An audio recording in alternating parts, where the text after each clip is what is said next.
भौजी भैया चैनल पे आप सबको स्वागत है, बंदा का अभिनंदन का। जल्दी जल्दी आए और जैसे ही भौजी रहती हैं हमारे भौजी घर नंबर जानते हैं आओ जल्दी से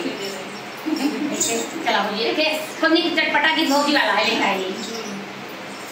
धना काहे के राते धना काहे के राते ऋषिया नो गढ़ाई देबै दुई झुलनी धना काहे के राते ऋषिया लो गढ़ाई देबै दुई झुलनी तोहरी माई के हो तोरा माई के बोली ना सहाला तारा नहीं एक घड़ी तोहरी माई के बोली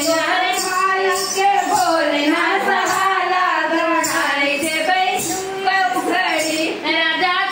तोहरी माई के बोले ना सहाला तारा नहीं एक घड़ी तोहरी माई के बोले ना सहाला तारा नहीं एक घड़ी धना माई न हो धना माई हमार मरी जई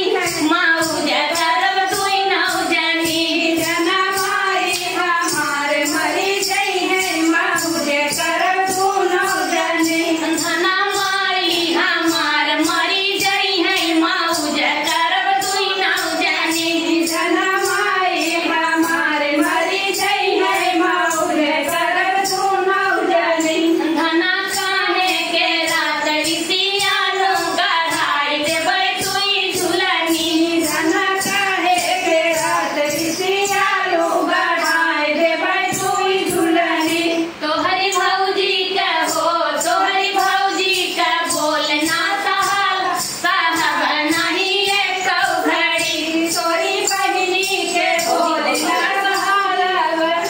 तोरे भौजी के बोल ना सहाला साहब नहीं एक घड़ी तोरे भौजी के बोल ना सहाला साहब नहीं एक घड़ी